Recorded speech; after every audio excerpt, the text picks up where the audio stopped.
പ്രിയപ്പെട്ട സഹോദരി സഹോദരന്മാരെ, സുഹൃത്തുക്കളെ, ഇടതുപക്ഷം ഹൃദയപക്ഷം എന്ന നവമാധ്യമ കൂട്ടായ്മയുടെ 4ാം വാർഷിക സമ്മേളനത്തിന് എല്ലാവിധ അഭിവാദ്യങ്ങളും നേരുകയാണ്. നവമാധ്യമ മേഖല ഇന്ന് വളരെ രാഷ്ട്രീയ ഉത്തരവാദിത്തോടുകൂടിയും അങ്ങേയറ്റം കരുതലോടുകൂടിയും ഉപയോഗിക്കേണ്ട ഒരു സന്ദർഭത്തിലാണ് ഈയൊരു 4ാം വാർഷിക സമ്മേളനം ചേരുന്നത്. ധാരാളം സഖാക്കൾ മറ്റ് ആരുടെയും പ്രേരണയില്ലാതെ തന്നെ ഇടതുപക്ഷത്തിൻ്റെ മുന്നേറ്റത്തിന് വേണ്ടി അങ്ങേയറ്റം നിസ്വാർത്ഥമായ നിലയിൽ നവമാധ്യമ മേഖലയിൽ ഇടപെട്ടുകൊണ്ടിരിക്കുകയാണ്.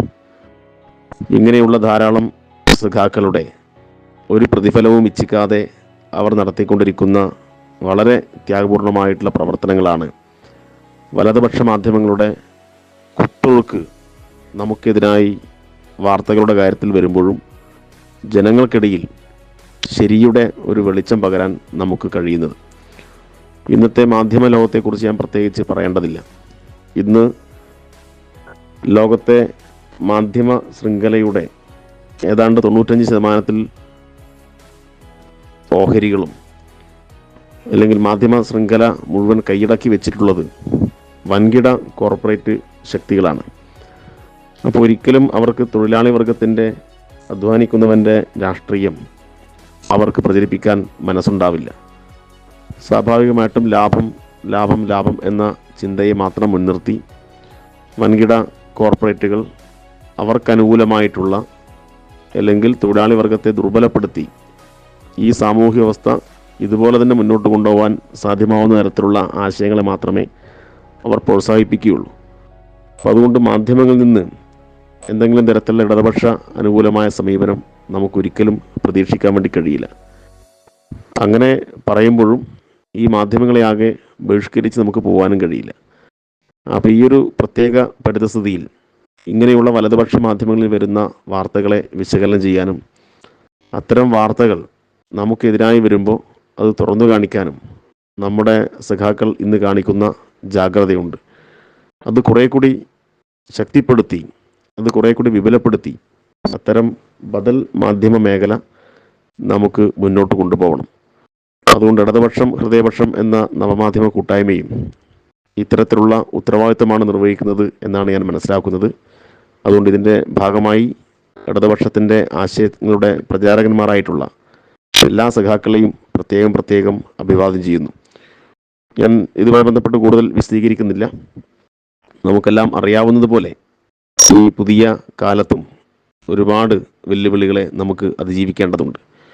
ഒരു ഭാഗത്ത് വർഗീയ ശക്തികൾ, മതസ്വത്വവാദ ശക്തികൾ, അത് ഹിന്ദുത്വ വർഗീയതയായാലും ഇസ്ലാമിസ്റ്റ് വർഗീയതയായാലും മറ്റ് പല രൂപത്തിലുള്ള ജാതിമത ശക്തികളുടെ വർഗീയ പ്രവർത്തനവുമെല്ലാം പല രൂപത്തിലും സമൂഹത്തെ ഗ്രസിച്ചുകൊണ്ടിരിക്കുകയാണ്.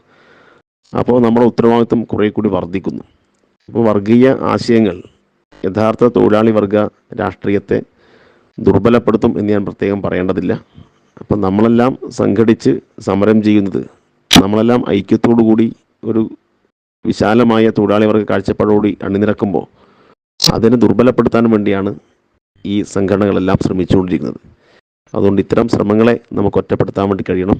സമൂഹത്തിൻ്റെ ഐക്യത്തിനു വേണ്ടി, മതനിരപേക്ഷത ശക്തിപ്പെടുത്താൻ വേണ്ടി രാജ്യത്തിൻ്റെ ഭരണഘടനയും ഫെഡറൽ തത്വങ്ങളും കുറേ കൂടി ശക്തിപ്പെടുത്തി രാജ്യത്തിന് നിലനിർത്താൻ ആവശ്യമായിട്ടുള്ള പോരാട്ടങ്ങൾ ദൃഢീകരിക്കാൻ എല്ലാം നമുക്ക് ഈ നവമാധ്യമങ്ങളുടെ പ്രചരണം അനിവാര്യമാണ്. അതുകൊണ്ട് സംഘപരിവാർ ഒരു ഭാഗത്ത്, ജമാഅത്തെ ഇസ്ലാമി ഒരു ഭാഗത്ത്, മറ്റ് സാമുദായിക ശക്തികളെല്ലാം നമുക്കെതിരായ നിലപാടുകൾ സ്വീകരിക്കുമ്പോഴും അപ്പോൾ അതിനെല്ലാം ജനങ്ങൾക്ക് മുന്നിൽ തുറന്നു കാണിക്കാൻ ആവശ്യമായിട്ടുള്ള ശക്തമായ ബദൽ മാധ്യമ സംവിധാനം നമുക്ക് ഇനിയും വികസിപ്പിക്കേണ്ടതുണ്ട്.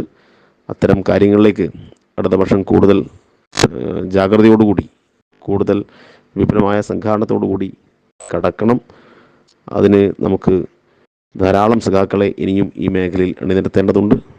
ഈ ഇടതുപക്ഷം ഹൃദയപക്ഷം എന്ന നവമാധ്യമ കൂട്ടായ്മ അത്തരം ശ്രമങ്ങൾക്ക് കരുത്തു പകരാൻ ആവശ്യമായിട്ടുള്ള സമീപനം സ്വീകരിക്കേണ്ടതുണ്ട്.